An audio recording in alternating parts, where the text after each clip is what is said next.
kalau seorang wanita mencintai laki-laki yang sudah beristri? Bagaimana Anda mencintai sebelum menikah? Anda masuk wilayah bahaya ini. Mencintai seorang laki-laki yang sudah beristri. Kalau pertanyaannya adalah bagaimana Buya kalau dinikahi oleh seseorang yang sudah beristri, mungkin itu adalah pertanyaan yang bisa saya jawab. Kalau Anda mencintai, Anda salah. Ngapain Anda mencintai sebelum waktunya? Anda akan tersiksa. Langkah Anda semakin sulit. Jangan sampai Anda menjadi orang yang sempit prinsip. Laki-laki tidak hanya dia di dunia ini. Kan begitu. Gara-gara Anda cinta, lihat masih banyak laki-laki yang bujang, masih banyak kok. Kenapa Anda sibuk? Karena Anda cinta dulu nih, sehingga dunia seluas daun kelor. Nah, ini gara-gara sudah cinta. Ditawar yang lain nggak mau demi dia. Dia sudah menikah, nak. Nggak mau, mak.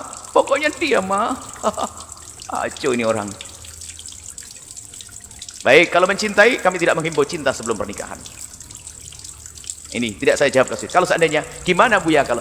Karena itu menyiksa Anda. Bahkan bukan kepada orang yang sudah beristri, yang belum beristri pun Anda akan bahaya.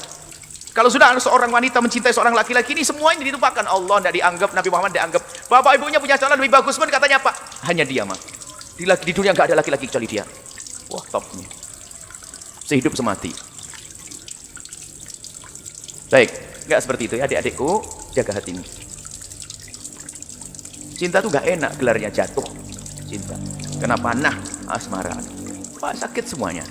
Ya, jadi yang indah jangan main-main. Yang indah bercinta itu. Cinta itu adalah dengan akal. Maka saya ngomong cinta. Cinta itu rasional, bukan irrasional. Cinta butamu itu yang nggak masuk akal. Cinta itu masuk akal. Coba Anda anak perempuan yang solehah, cantik, baik, berakhlak, senang ngaji. Tiba-tiba ada seorang laki-laki datang kepadamu. Wah, serem mukanya. Dia paling seneng mukul orang. Dan Anda pun mungkin orang yang bakal sering ditempeleng. Jahat. Wow, macam-macam. Mau enggak mencintai? Nggak mau, akal Anda masuk. Tapi kalau sudah terlanjur cinta, gula Jawa rasa coklat, repot. Repot. Kata orang tua repot. Baik, nah ini kalau mencintai saya himbau jangan begitu adikku yang solehah ya. Jangan mendahulukan cinta. Adapun bagaimana Buya kalau saya dinikahi oleh orang yang sudah beristri, mau dinikahi, ini perlu Anda kuat atau tidak? Kuat atau tidak? Dan Anda harus kuat benar kalau mau dinikahi. Karena banyak tantangan itu. Mungkin mendapatkan marah dari istri yang pertama. Kemudian di sisi lain engkau harus bisa menjaga suami agar tidak menyakiti istri yang pertama. Engkau harus bisa menjaga suami agar semakin adil. Engkau harus banyak tantangannya istri kedua ini. Cuman biasanya istri kedua ini kadang-kadang terlalu ambisi. Nggak apa-apa bang, sebulan sekali nggak apa-apa. Giliran sebulan sekali nggak terima. Minta sebulan 2 kali. Setelah sebulan kan semua akhirnya nuntut rame. Ini biasanya begitu. Jadi berat jadi istri kedua, ya.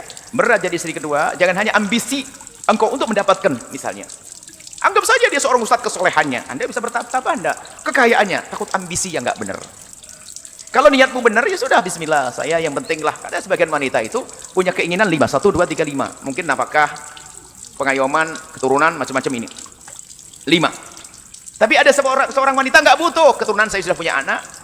Duit saya hanya pengen laki-laki saja yang baik yang nemeni saya, nggak dikasih nafkah kamu ada. Jadi dari awal prinsip Anda nerima satu ini, setelah itu jangan nuntut.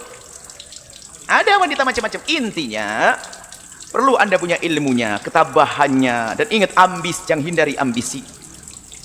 Sebab mau itu mungkin karena ambisi mulia ada. Mungkin seorang wanita saya pengen nikah oleh seorang yang soleh, mungkin dia seorang tajir yang soleh, dia seorang baik, mungkin sekali. Tapi di balik itu jangan-jangan ada ambisi. Wah, dia kaya, dia ini. Makanya nanti merongrong. Na'udzubillah. Dia mengajari suaminya untuk tidak adil, mengajari suaminya untuk jahat. Berarti jahat perempuan itu yang kedua. Jadi bukan dilarang Anda menjadi istri kedua. Yang nggak boleh jadi istri kelima. Haram. Keempat boleh. Ketiga boleh Anda menjadi Anda boleh. Tapi ingat, Anda harus hati-hati. Anda harus tabah. Anda harus kuat. Kenapa? Tentu di sana ada yang sakit hati, cemburu, yaitu istri pertamanya. Maka Anda harus bisa mengobatinya. Anda harus bisa bagaimana Anda berbuat baik dengan itu sebagai kakakmu dan sebagainya. Berat jadi istri kedua di situ. Kalau enggak, malah jadi perang ini. Tapi tidak harus seperti itu. Kenapa Pak? Anda bisa memilih. Oh, kalau gitu nggak kuat. Nah, kalau nggak kuat jangan masuk ke sana. Terus ya cari yang bujang dong, yang single. Jangan maksa dengan dia gitu loh. Jadi perlu Anda cerdas gitu loh. Jangan maksakan, kan laki-laki bukan dia saja. Kenapa harus cari laki-laki yang sudah punya istri? Ini aja berpikir wanita-wanita ini. Kalau ternyata Anda mungkin, Buya, saya kalau menikah, ada apa? Kalau saya menikah dengan suami seutuhnya, Buya, kayaknya saya yang nggak bisa. Kenapa? Dengan kesibukan saya. Oh ya udah begitu, nggak apa-apa. Kamu ambil laki-laki sepertiga aja. Istrinya sudah 2. Karena dia nggak punya waktu yang banyak. Saya nggak bisa melayani, nggak bisa ini. Tapi saya selain saya wanita normal, Buya, saya perlu suami. Tapi kalau begitu ya boleh jadi istri kedua dia. Jadi intinya jangan dolim, tata hati. Kalau masalah dalam syariat boleh, cuman kadang yang melakukan syariat ini punya niat busuk sehingga tidak akan sampai kepada tujuan yang mulia. Wallahu a'lam bishawab.